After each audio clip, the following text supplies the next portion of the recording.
امتحان دینے کے لیے جاتا ہے اور وہ سوچتا ہے کہ میں اپنے امتحان کے اندر کامیاب ہو جاؤں، تو اس کے لیے سب سے پہلی شرط یہ ہے کہ جب درس دیا جا رہا ہو، سبق سنا پڑھایا جا رہا ہو، تو اس کے اندر سے محنت سے دھیان سے سنے، اس کے بعد اس کو ازبر کرے، پختہ کرے، اور اس کے بعد جو امتحان کا زمانہ آیا تو اس کو ریویژن کرے اور اس کے بعد اللہ کے اوپر بھروسہ کرے۔ لیکن کوئی شخص یہ سمجھے کہ بھائی میں نے پڑھ لیا اور کلاس کے اندر تو پڑھ لیا، کیسے کیسے پڑھ لیا، لیکن اس کا بعد کے اندر کیا ہے، اس کا ریویژن نہیں کیا اور ایگزام کے ٹائم پر بھی اس کے اندر محنت نہیں کی، اور وہ سوچے کہ میں اللہ پر بھروسہ کر کے بیٹھ جاتا ہوں، اللہ مجھے پاس کر دے گا، تو میرے بھائیوں ایسے نہیں ہوگا۔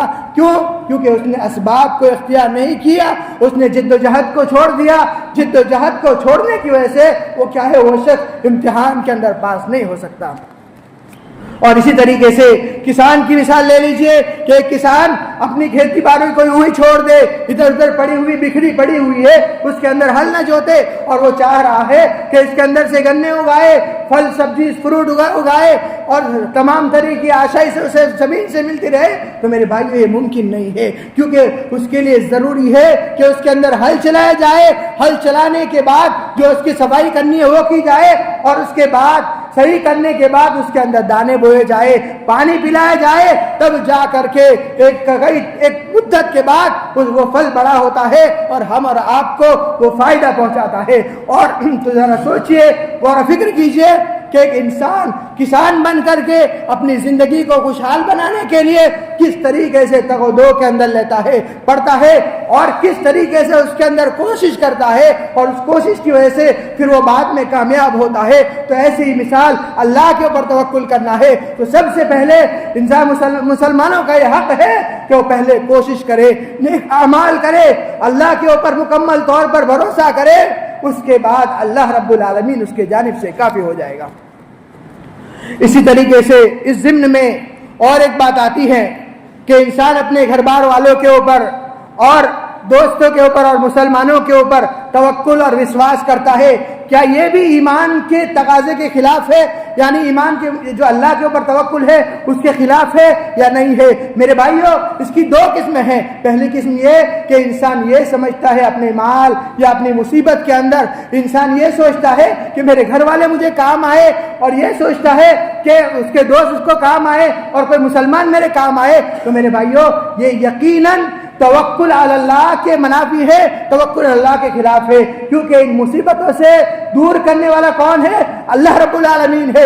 گرچہ اللہ رب العالمین گھر والوں کو ذریعہ بنائے، کسی گھر والوں کو، دوستوں کو یا مسلمانوں کو ذریعہ بنائے، لیکن کیا ہے، اگر ایسا اس کا ایمان ہے کہ وہ اللہ کے اوپر بھروسہ کرتا ہے اور اپنے گھر والوں کو یہ ایمان نہیں رکھتا کہ اس کے گھر والے مدد کرے، لیکن یہ بات نہیں مانتا ہے کہ اس کے گھر والے اس کی مدد کرے، ان کے اوپر وہ بھروسہ کر لے کہ میرے گھر والے میری ضرور مدد کریں گے، تو میرے بھائیوں یہ غلط عقیدہ ہے۔ بلکہ ہمیں یہ سوچنا چاہیے کہ گھر والے ہماری خود وہ مدد کر رہے، لیکن ہم ان سے مدد نہیں لے رہے، بلکہ اللہ ہماری مدد کر رہے، یہ ایمان کا صحیح تقاضا ہے۔ اور دوسری قسم جو گھر والوں کے اوپر یہ ہے کہ ایک میاں بیوی کا اپنی بیوی کے اوپر بھروسہ کرنا، یہ دوسری قسم میں آ جاتا ہے، ان کے عادات اطوار کے اندر آ جاتا ہے، اس کے اوپر بھروسہ کہ کہیں وہ غلط جگہ پر تو نہیں جا رہی ہے۔ ایک بیوی کا شوہر کے اوپر بھروسہ کرنا کہ وہ کہیں غلط جگہ پہ تو نہیں جا رہا ہے، تو یہ کیا ہے، یہ الگ کیٹیگری کے اندر آتا ہے،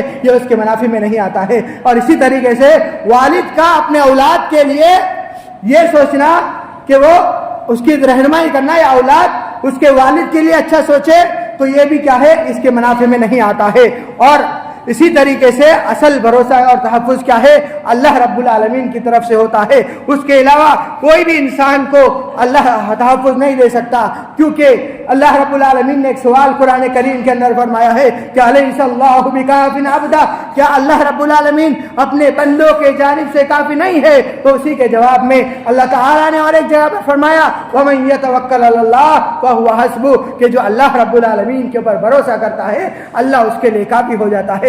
اور اسی طریقے سے تقوی کے متعلق فرمایا کہ جو ومن یتق اللہ یجعل له مخرجا ويرزقه من حيث لا يحتسب۔ میں یہ تقوی کی الگ بات ہے، لیکن میں اور ایک بات یہاں بتانا چاہتا ہوں کہ جو اللہ کے اوپر بھروسہ کرے گا وہ کیا ہے، جو تقوی اختیار کرے گا، اللہ سے ڈر پیدا کرے گا اپنے دل کے اندر،